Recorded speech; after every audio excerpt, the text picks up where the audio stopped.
How do we implement this heap efficiently? We will use a linear strategy to implement heap. So let us try and create a linear representation of our heap. For that purpose, we'll use a vector. The advantage of a vector is it can expand, it can contract. There will be no such issues with respect to sizeability. So we'll fill in our vector as per a level order.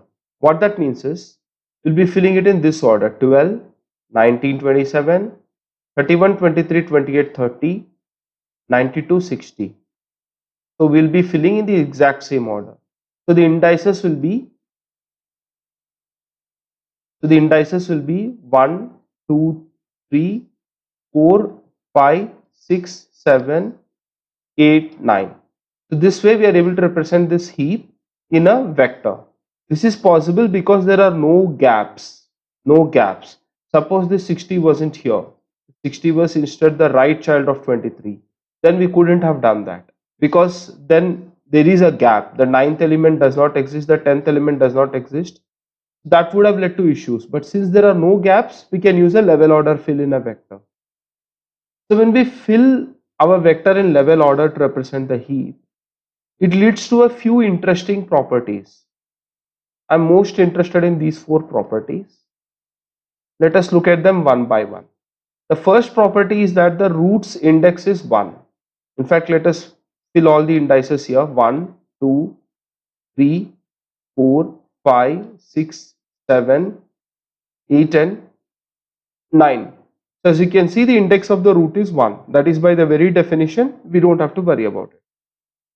The second is the left child of any vertex has the index equivalent to twice the index of the parent.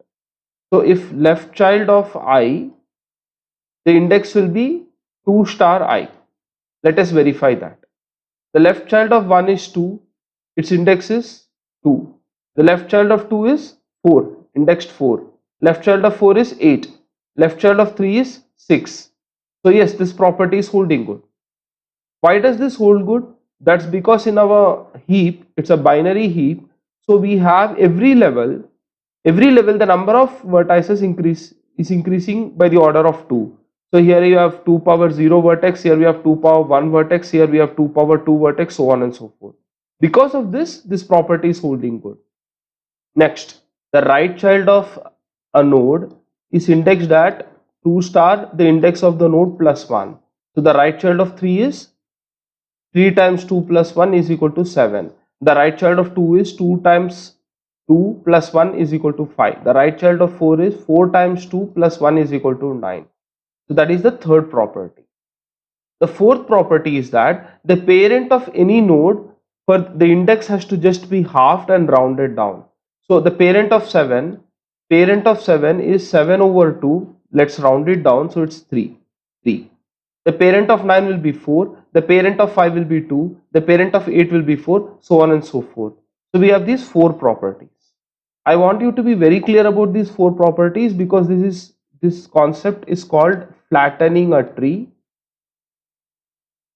Flattening a tree is a very important concept, and it's not just applicable in case of heaps, it's also applicable in case of other data structures like segment tree, etc.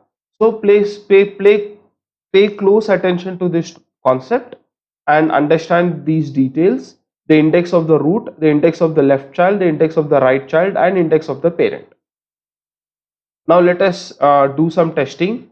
The left child of index 2. The left child of index 2 is index 4. Use a different color. It's index 4 and its value will be 31. The left child of index 2 will be index 4 and its value is 31. The right child of above is 8 plus 1 is equal to 9 and its value will be 9 is 60. So the right child of 4 is 9, 60. The left child of the parent of the above. So the parent of the above is 9 over 2, that is equal to 4, and 4 times 2 will give you the left child, that is 8. So what is at index 8? It is 92. The left child of the parent of 9 is 4, and left child is 8 and it is 92. So yes, so using these three rules to navigate the heap.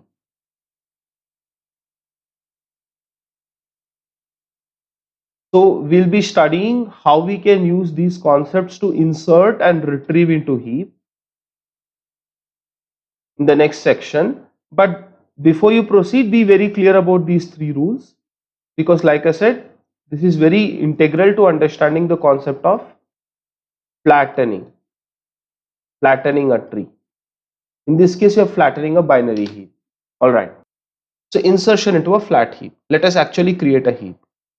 4, 8, 11, 10, 9, and let's call it 13. Okay. So now we have to first create a vector. Let's create a vector. Index 1 we have 4.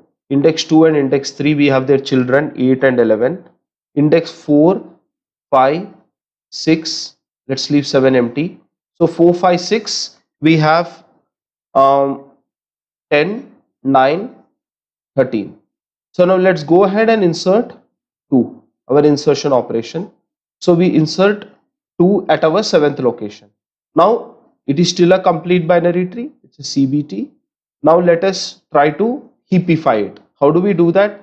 We compare 2 with its parent. We compare index number 7 with its parent, which is 3, and because 11 is greater than 2, we do a swap. So this 11 is rewritten to 2 and this 2 is rewritten to 11.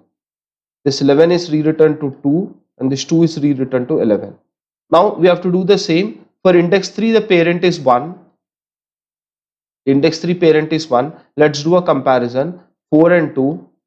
4 gets overwritten to 2. 2 gets overwritten to 4. 4 gets overwritten to 2 and 2 gets overwritten to 4. So this becomes 4 here and this becomes 2 here. So as you can see, by just traversing our array, we could solve our problem here. Now let us say we have to insert one more element. Let us say we have to insert 1 here. So we'll have the 8th index, that will become 1. Okay. Now we have to do comparisons. 8 will be compared with the 4th index. 8 will be compared with the 4th index. At 4 we have 10, at 8 we have 1. 4 we have 10, 8 we have 1.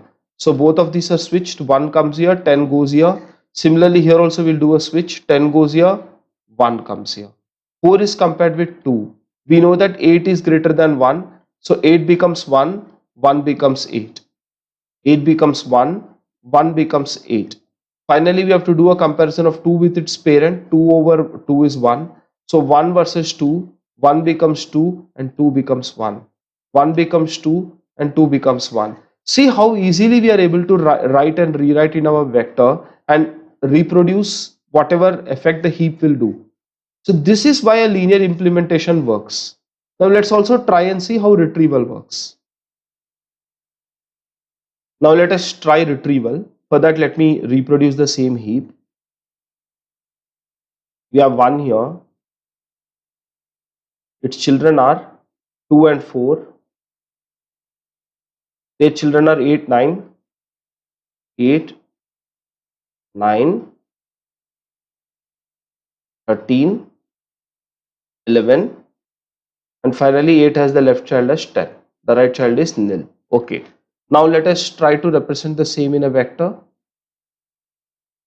So a vector will have 1, 2, 3, 4, 5, 6, 7, 8 elements. So 1, 2, 3, 4, 5, 6, 7 and 8 elements. Let's put each of them in the level order 1, 2, 4, 8, 9, 13, 11, 10. Okay. Now we have to retrieve. Retrieving means this 10 will come here and 10 is returned. 1 is returned. So this element is deleted and we have 10 here. Okay. Order of 1 operation, deleting the last element in a vector, not at all a problem. Now we have to do a series of adjustments, triads. 1 is compared with 2 and 1 is compared with 3. We realize that 2 is the smallest, so 2 goes here, 10 comes here. Okay. Now 2 is compared with 4, 2 is compared with 5. Again 8 comes here, 10 goes here. Now 4 is compared with, does 4 have any children? It doesn't have any children, so we don't need to make any comparison. Let us see what we were doing in the heap. 10 is compared with 2 and 4. 2 goes here, 10 comes here. That's exactly what happened. Then 10 is compared with 8 and 9. 10 goes down, 8 goes up. So finally our representation was 2, 8, 4, 10, 9, 13, 11. 2, 8, 4, 10, 9, 13, 11. So we are able to retrieve from a flattened heap also using our vector-based strategy. The advantage of vector is, since the memory allocation is so continuous, it is easy to do these operations from a complexity perspective. It's extremely fast.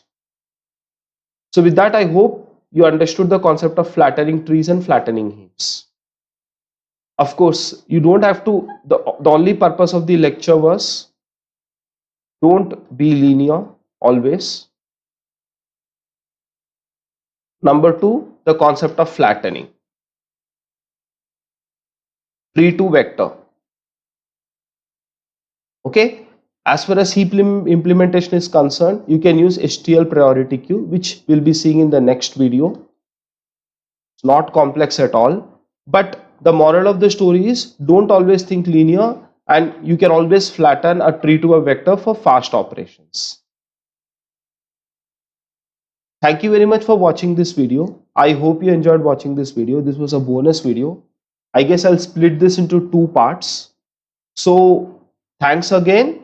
I hope you liked it, and please drop a subscription if you did. Please share this channel, and please press the bell notification icon to get notified when I upload new videos. Have a great day.